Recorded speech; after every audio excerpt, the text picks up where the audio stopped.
Please, free us. Please free us. We are still here. He never destroyed our sorrow.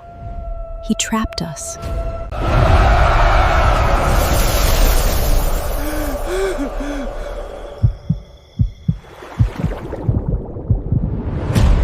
Truth. No village carried more sorrow. The rains had abandoned Amara. The crops failed year after year. Children cried themselves to sleep from hunger. Mothers buried sons before their time. Fathers stared silently at empty farms that had once fed generations. Even laughter had become a stranger in the village. The elders often whispered that sorrow itself had made its home in Amara. Among the villagers lived a young man named Jabrill. Jabrill was an outcast, not because he was cruel, not because he was lazy, but because sorrow seemed to follow him wherever he went. His father had died in the mines before Jabrill could remember his face. His mother disappeared during a famine when he was only 8 years old. The villagers raised him with scraps and pity. Children refused to play with him. Some believed he carried a curse, others simply avoided him. By the age of 24, Jabrill owned nothing except a small hut near the river and a loneliness so deep it felt alive. Every evening, he sat beside the river, listening to the water flow past the village. The river never judged him. The river never turned away. Then one night, everything changed. The moon hung unusually large above the water. Silver light danced across the surface of the river. As Jabrill prepared to leave, he noticed something glowing beneath the water. At first, he thought it was moonlight. Then it moved. He stepped closer. Half buried beneath the riverbed lay a smooth black stone, no larger than his hand. Golden cracks pulsed across its surface like veins of fire. The moment his fingers touched it, the world fell silent. The river stopped flowing. The insects stopped singing. Even the wind disappeared. Then a voice spoke, not from the sky, not from the trees, from inside his head. Do you wish to end sorrow? Jabrill stumbled backward. Who said that? I did. The stone grew warmer in his hands. I am what remains of the first grief. Jabrill dropped the stone into the sand. What are you? I am hunger. I am loss. I am mourning. I am sorrow given form. Jabrill turned to run. Wait! The voice stopped him. You know pain better than anyone in this village. The stone glowed brighter. Take their sorrow into me. What? When people suffer, place your hand upon them while holding me. I will consume their grief. They will know peace. Jabrill stared at the stone. Why would you help me? The answer came slowly. Because sorrow must feed. Before Jabrill could ask another question, the river began to flow once more. The insects returned. The night continued as though nothing had happened. Jabrill stared at the stone in his trembling hand. Then he carried it home. The next morning, old Mama Adana arrived at his hut. Her husband had died 3 days earlier. She had not slept since. She wept as she spoke. Jabrill hesitated. Then he remembered the stone. He placed one hand upon her shoulder. The other held the glowing river stone. Instantly, black mist rose from her chest. The mist spiraled into the stone. Mama Adana gasped. The tears stopped. Her shoulders relaxed. For the first time in days, she smiled. My pain, She looked confused. It is gone. Jabari looked down. Together, and now the house is silent. Then the black mist left her body. It poured from her chest like smoke escaping from a fire. The glowing stone in Jabari's hand absorbed every strand of it, and suddenly she stopped. The tears vanished. The trembling disappeared. She blinked twice and looked around the room. That's strange. Jabari stared at her. What is? The pain. She touched her chest. It was here a moment ago. Her voice was calm, too calm. It feels like I forgot something important. Jabari's fingers tightened around the stone. Then he heard it. Clink, clink, clink. 3 gold coins rolled across the floor between them. Mama Adana gasped. Jabari froze. Neither of them spoke. Finally, the old woman whispered, "Where did those come from?" Jabari looked at the stone. The golden cracks running across its surface pulsed softly, almost like breathing. The voice returned inside his head. Payment. His heart nearly stopped. What are you? I am hunger. Jabari nearly threw the stone into the fire. Instead, he wrapped it in cloth and shoved it beneath his bed. By sunrise, half the village was standing outside his hut. Mama Adana had talked. My sorrow vanished. My grief disappeared. He healed me. The villagers stared at Jabari with desperate eyes. A father stepped forward first. My son drowned last rainy season, he said quietly. I haven't slept since. Behind him stood a woman holding a child's sandals against her chest. My daughter died during the fever. Another man lowered his head. My farm failed 3 years in a row. Jabari swallowed hard. I don't know if I can help. The woman grabbed his arm. Please. That single word carried enough pain to crush a mountain. Slowly, Jabari reached for the stone. One by one, they came forward. One by one, the darkness left them. Black smoke flowed into the glowing river stone. One by one, their shoulders relaxed. Their tears stopped. Their pain disappeared. And every single time, gold appeared. By sunset, 27 gold coins covered Jabari's table. By the end of the week, there were hundreds. By the end of the month, there were thousands. People traveled from distant villages, then distant kingdoms. Some came limping, some came crying, some came carrying photographs, necklaces, and old clothing belonging to the dead. A young soldier fell to his knees before Jabari. My brother died beside me during the war. His voice broke. I still hear him screaming every night. Jabari hesitated. Are you certain? The soldier nodded desperately. Please make it stop. The stone became warm. The smoke rose. The pain vanished. The soldier opened his eyes. His face changed instantly. The screaming. He looked around in confusion. It's gone. He laughed. Actually laughed. Then 5 gold coins appeared beside Jabari's feet. That night, Jabari counted his fortune. He had never seen so much wealth. Not even village chiefs possessed this kind of gold. The voice spoke again.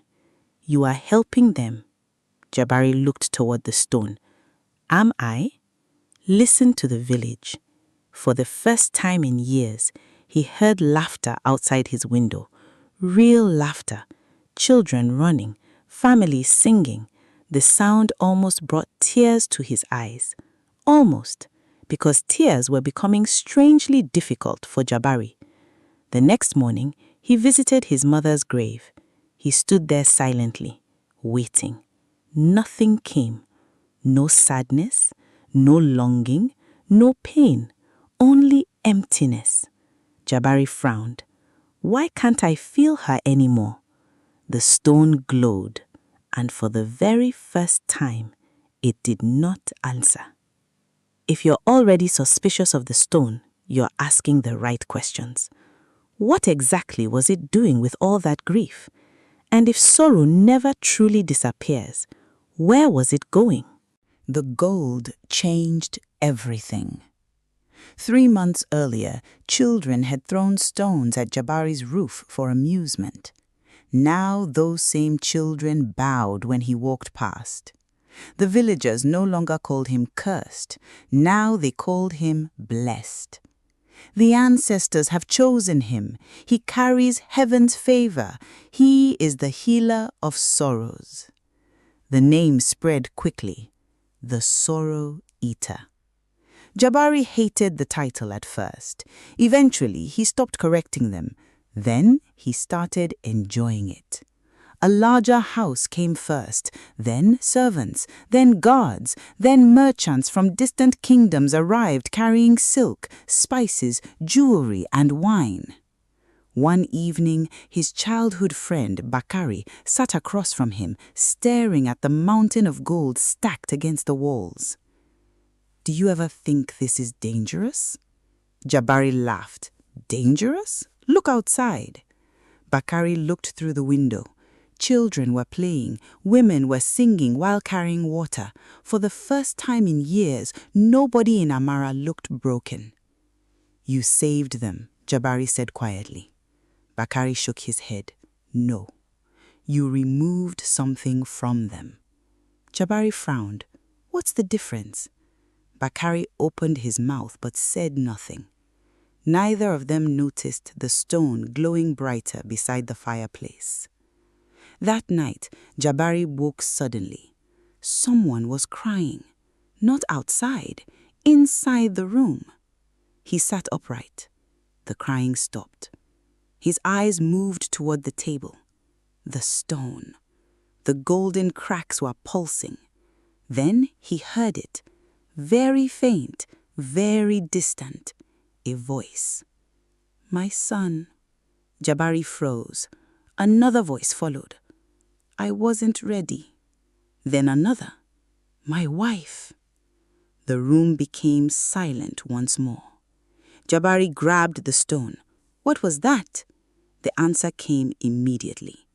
Echoes. Echoes of what? Sorrow leaves memories. Jabari's heartbeat quickened. "You said you consumed grief." "I said I take it." Jabari stared at the stone. For some reason, that answer unsettled him more than it should have. The next morning, a messenger arrived on horseback. "The chief summons you." Jabari entered the chief's compound to find the old ruler sitting alone. His eyes were red. "My daughter died yesterday." The chief looked away. She was 12. Silence filled the room. Jabari hesitated. "Chief." The old man raised a shaking hand. "I buried my wife. I buried my brother. But this," his voice cracked, "this pain is killing me." Jabari reached for the stone. The black mist erupted from the chief's body, more than he had ever seen before. The room grew colder. The windows rattled. The stone became so hot it burned Jabari's hand.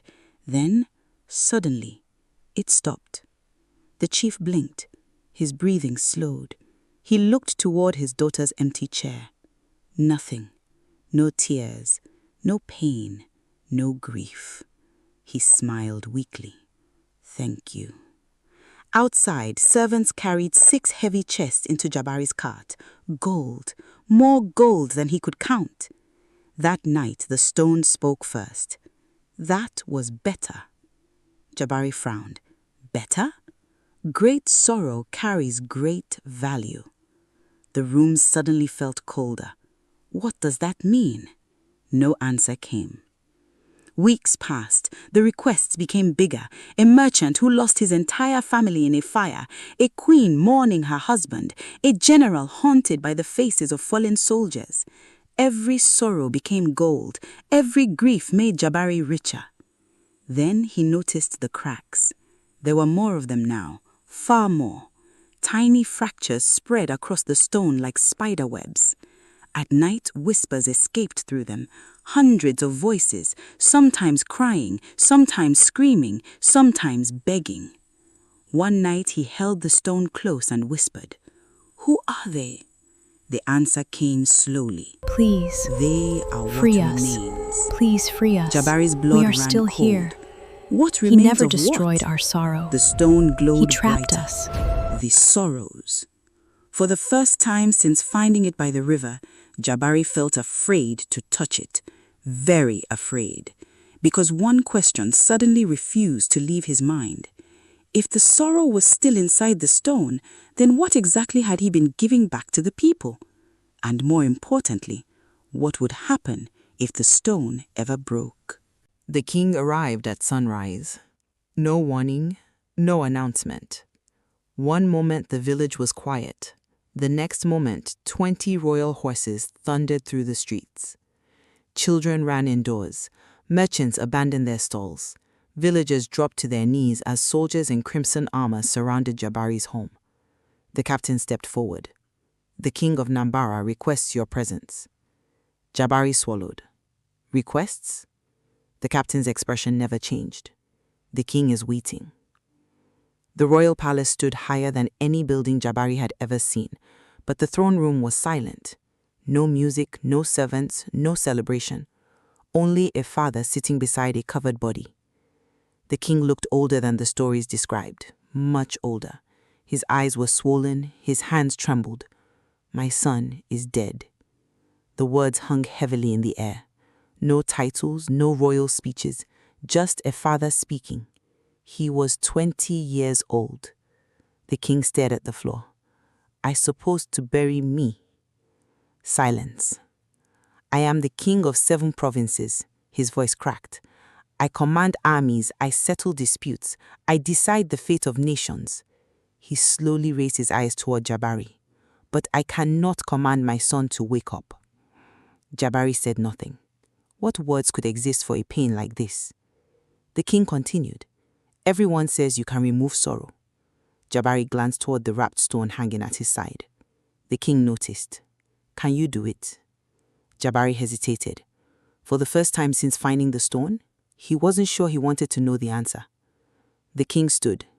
"Please." "Not your majesty, not an order, not a command. Just one broken word from a broken father. Please." Slowly, Jabari reached for the stone. The moment his hand touched the king's shoulder, everything changed. The palace candles exploded, windows shattered, the room plunged into darkness. Black smoke burst from the king's chest like a storm breaking loose. Jabari stumbled backward. The smoke wouldn't stop. It poured out endlessly. The stone glowed brighter and brighter. The cracks widened. Voices erupted from inside it. Thousands of voices, screaming, crying, begging. The stone burned so hot that smoke rose from Jabari's hand. "Enough!" he shouted. But the stone continued feeding. The king collapsed to his knees. The darkness finally stopped. Silence. Then the king slowly looked up. His breathing steadied. His tears vanished. He looked toward the body of his son. Nothing. No grief, no sorrow, no pain, only emptiness. The king frowned. "I know I loved him." His voice sounded confused.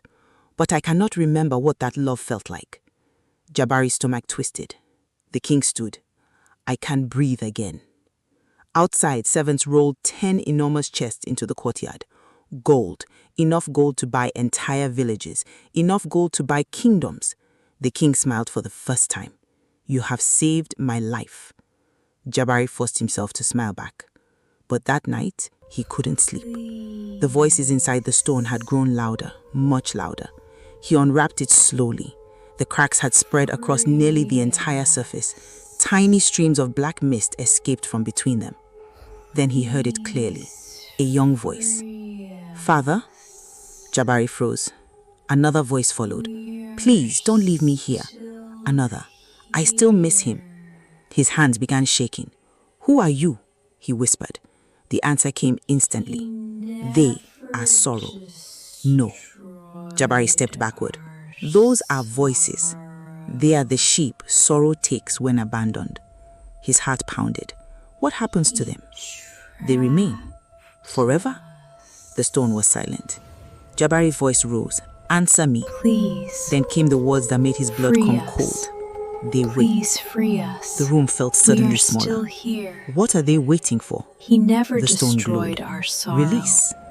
Jabari He nearly dropped trapped it. us. The next morning he rode to the river where he had first found it.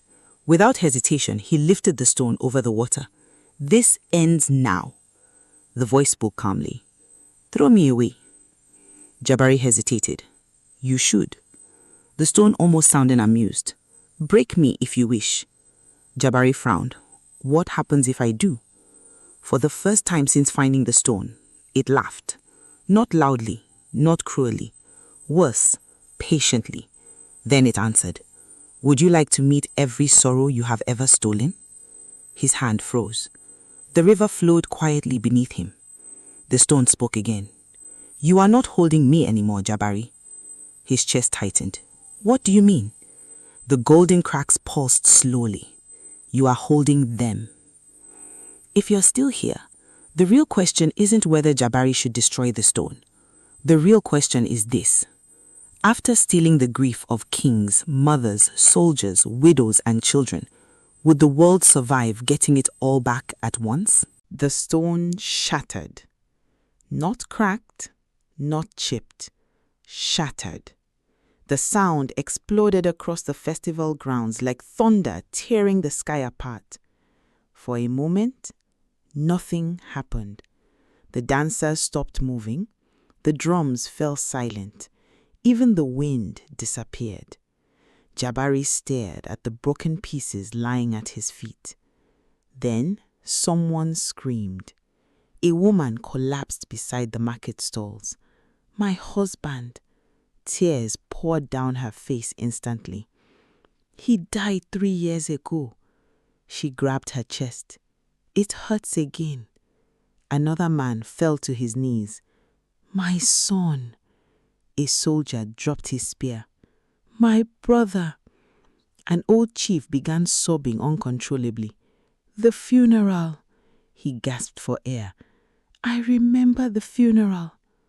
The darkness erupted. Black mist burst from the shattered stone and shot into the sky like a storm escaping from a prison. Thousands of voices filled the kingdom, crying, screaming, calling names, begging. The entire festival descended into chaos. People ran, people shouted, some collapsed where they stood, others stared in horror as memories they had forgotten came back all at once. The king staggered backward. "My son." Tears rolled down his face. "My son is dead." The old ruler fell to his knees. For the first time since meeting Jabari, he cried.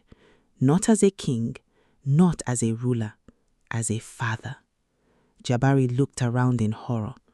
"What have I done?" The answer came from everywhere. "You returned what was stolen." The voices circled him. Thousands of shadows surrounded the sorrow eater. The widow from the village stepped forward. "You took my grief." The soldier looked at him with tears in his eyes. "You took my brother from my heart." Mama Dana clutched the necklace of her husband. "I stopped remembering his laugh." Her voice trembled. "I stopped remembering his face." Jabari shook his head desperately. "I wanted to help you." "You wanted gold," someone shouted. Another voice joined. "And praise, and power, and worship." The words hit harder than arrows because they were true. Jabari looked toward the king. The old ruler slowly stood. His face carried pain, but also understanding. "My grief hurts." He wiped his eyes. "But these tears belong to my son." The king looked directly into Jabari's eyes. "You cannot love someone without risking sorrow." Silence spread across the crowd. Then an old elder stepped forward. His voice was calm. "When a wound heals too quickly, it often heals wrong." Jabari lowered his head. The elder continued. "Sorrow is not punishment. It is proof that something mattered." The crowd became quiet. The old man pointed toward the broken stone. "That thing convinced you that grief was a disease. It is not. It is the price we pay for love. Jabari fell to his knees. For the first time in years, he cried, not for the village, not for the king, for himself, for his father, for the mother he had lost, for every tear he had refused to shed. The grief hit him like a flood breaking through a dam. His body shook violently. He couldn't breathe. He couldn't speak. He simply cried and cried and cried. Hours passed. When the sun finally began to set, the storm of shadows disappeared into the horizon. The kingdom became quiet again. Then, something strange happened. People began helping one another. Widows embraced widows. Soldiers embraced soldiers. Parents held their children close. No magic removed their pain. No stone carried it away. They carried it together. Jabari looked around and finally understood something the stone never wanted him to learn. Shared sorrow becomes lighter. Stolen sorrow becomes heavier. He returned home that night, or what remained of it. The mansion was gone. The walls had collapsed into dust. The gold had vanished. Every coin, every chest, every treasure, gone. Only the small wooden hut near the river remained, exactly where his journey had begun. Bakari was waiting outside. Jabari lowered his eyes. I understand if you hate me. Bakari sat beside him quietly. After a long silence, he finally spoke. You made a terrible mistake. Jabari nodded. Yes, but mistakes are not the same thing as evil. Jabari looked toward his old friend. Then what am I? Bakari smiled sadly. A man who forgot that pain has purpose. Years passed. The kingdoms rebuilt. The story of the solo eater spread across the land. Parents told it to children beside evening fires. Kings told it to princes preparing for crowns. The lesson never changed. Beware anyone who promises a life without pain. Beware anyone who offers joy without loss. And above all, beware the person who tells you grief has no value. Because sorrow is not the enemy of love. Sorrow is its shadow. And where there is no shadow, perhaps there was never any light to begin with. Some nights, fishermen still speak of strange lights beneath the river. Golden lights, pulsing softly beneath the water. Waiting, watching, hungry. And if this story kept you wondering what you would have done in Jabari's place, let us know in the comments. Would you have used the stone, or would you have thrown it back into the river? If you enjoyed stories filled with mystery, powerful lessons, and unforgettable twists, don't forget to like the video, subscribe to the channel, and join us for the next tale, because somewhere in the forest of Africa, another story is already waiting to be told.